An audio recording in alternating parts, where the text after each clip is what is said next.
Hello everyone, and thanks for tuning in today. I hope this video turns out to be a bit less depressing than my other recent ones. Not because the topic is not depressing, but because the man that I'm talking about today is actually really funny. I'm talking of course about the best stand-up comedian in the game right now, Richard Spencer. If you haven't heard of him, he is the leader of the alt-right and spends most of his time spewing his crackpot notions about the purely white country in North America. But he also gives dating advice, so as you can see, he is truly a man of many fields. History, however, is not one of these fields, and believe me, it shows. Today I want to dismantle one of the lies he repeats in almost every interview, namely that the Paris Peace Conference of 1919 is an example of a peaceful ethnic cleansing. Usually when Spencer is asked about how his ethno-state would be peacefully established, he takes the Paris Peace Conference as an example to show that something like what he wants to do already happened in history and is therefore realistically possible. The person he talks to usually points out that something like this would never happen in the US, to which Spencer responds that he is talking about a post-United States scenario. And with that, the interviewer usually changes the subject because talking about a hypothetical scenario is not very interesting or productive most of the time. But this more or less forces the interviewer to accept Spencer's claims about a peaceful ethnic cleansing actually being possible. But Spencer's argument is flawed from the get-go, and that is what I want to examine in this video. So let's listen to Spencer for a moment. Here he is at an event organized by the American Renaissance, I believe. But what they did suggest for us is go back to Europe. I don't think immigration on a mass scale of hundreds of millions is particularly practical, and I hope we don't have to do that. Unfortunately, I think much of Western Europe is pursuing their own suicide in their own way. But it's something we should consider.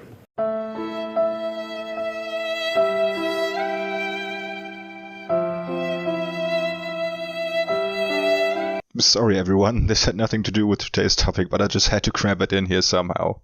Here is Spencer in a very ill-fitting suit explaining the 1919 Paris Peace Conference.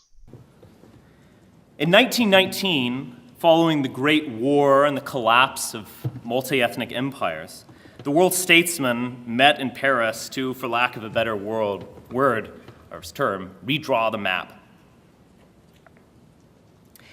In Paris, new countries were invented. Old ones, such as Poland, were reborn, and ethnicities got their moment in the sun. Related to this process was the Balfour Declaration and the British mandate for a Jewish state in Palestine, a home for the Jews. Now, we now have a very negative sense of something like ethnic cleansing. If I even say the very term, people start to think about extermination and war, general ugliness. But again, that's not always been true. In the Europe after following 1919, there was peaceful ethnic redistribution. As I already said, Spencer mentions this conference in nearly every interview or debate, and his blind followers also like to repeat it when they are challenged about their ethno-state. Here's Spencer reaffirming his views on the conference in an interview with David Pagman.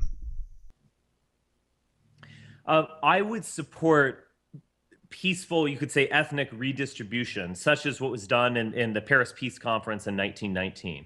You've called it a peaceful ethnic cleansing before, right? I actually, it's... I referred to the 1919 Paris Peace Conference as peaceful ethnic cleansing. Yes. That's what it was. Okay, so much for Spencer's claims. Let's look at the Paris Peace Conference 1919 and see if he's actually correct. For the people who don't know, the Paris Peace Conference in 1919 was a meeting of the Entente or Allied powers with the defeated Central Powers to set the peace terms after World War I. The main result of this conference were the 5 treaties with the defeated states, namely Versailles with Germany, Saint-Germain with Austria, Neuilly-sur-Seine with Bulgaria, Trianon with Hungary, and Lausanne with the Ottoman Empire, as well as the drawing of new national boundaries to better reflect their ethnic boundaries. Now at this point Spencer probably stopped reading the Wikipedia article, and here's where we get to the core question. Was the result of the Paris Peace Conference 1919 and subsequent Paris suburb treaties a peaceful ethnic redistribution? Let's look at some of the effects of this conference. And to start off, I would like to read a quote from Mark Mazower's book, Dark Continent, Europe's 20th Century. Quote, "The First World War and the collapse of Europe's old continental empires signaled the triumph of not only democracy, but also, and far more enduringly, of nationalism, with the extension of the principle of national self-determination from Western to Central and Eastern Europe. The Paris Peace Treaties created a pattern of borders and territories which had lasted for more or less up to the present. Yet the triumph of nationalism brought bloodshed, war, and civil war in its train, since the spread of the nation-state to the ethnic patchwork of Eastern Europe also meant the rise of a minority as a contemporary political problem." We're off to a good start here. He goes on. "The pure nation had to be made, for it was still a dream, not a reality. Neither Greece, nor Germany, nor any other so-called nation-states of Central and Eastern Europe were really ethnically homogeneous. Versailles had given 60 million people a state of their own, but it turned another 25 million into minorities." And this is the last part, I promise. "The tension created by the dream of national purification lay at the heart of the interwar European politics. Exterminating minorities, as the Turk tried with the Armenians, was not generally acceptable to international opinion. Expelling or swapping minorities, as Greeks and Turks did in 1922 to 1923, did not seem as much of an improvement. The victor powers of Versailles tried a different approach, keeping minorities where they were and giving them protection in international law to make sure they were properly treated so that in the time they would acquire a sense of nation belonging. But the minority rights treaties did not work very well and failed to prevent ill-feeling, discrimination, and violence." To this, Spencer will probably respond, Look, we're getting into some kind of technicalities. But it shows Spencer's misunderstanding or blatant lying about the Paris Peace Conference, because he surely wouldn't be in favor of keeping minorities where they were.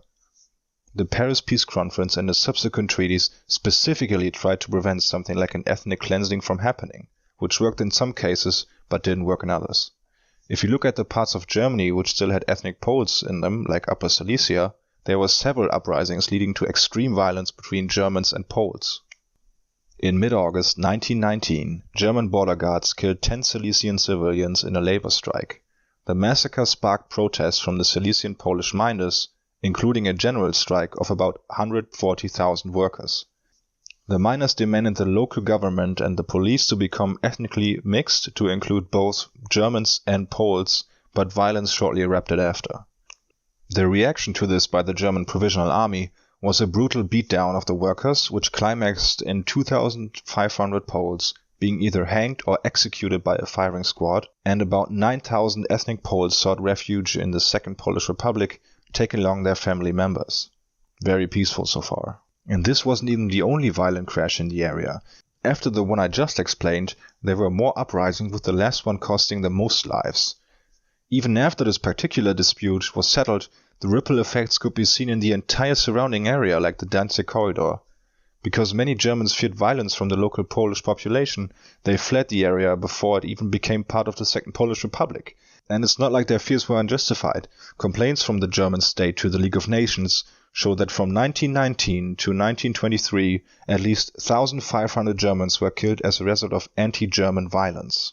I could go on with countless examples. Spencer seems to be under the impression that transferring massive amounts of people is not much more than a mathematical equation.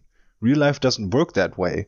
Even when Turkey and Greece peacefully agreed to have a population exchange in 1923, the result was a displacement of hundreds of thousands of people and several massacres, which left 200,000 people dead from violence, disease, or other causes. And how Mark Mazower said, was not much of an improvement from extermination. And this isn't even getting into all the trouble with the different Baltic states, the ethnic violence in the Balkans, or the Middle East. But I don't think I have to get into that. Spencer repeating this notion of a peaceful ethnic cleansing while providing the Paris Peace Conference and its treaties as an example shows that he really has no idea what he's talking about and takes advantage of his followers and the people interviewing him of not having a more detailed knowledge about 20th century European history. Okay guys, I think I made my point clear for today. In this video there's a disproportionate amount of examples from Eastern Germany, but only because that's where I know the most about, and where I could find the most material on. The area is by far not the only one where violence ran rampant after World War I and the redrawing of the map. If this wasn't enough for you and you want to laugh about Richard Spencer a bit more, I encourage you to check out his full speech and the full interview with David Pacman, which you will find in the description along with my sources for this video. I also have to give a shout out to the Ask Historians subreddit, which has a lot of fantastic material, and usually when I do research for these videos, I end up going through the sources provided at the bottom of every post. As always, thanks for watching guys, and I apologize if this video was a bit dry to do all the reading. I hope you enjoyed it nonetheless, and I would appreciate it if you would subscribe or help to grow this channel in any other way. Until next time, have a good one.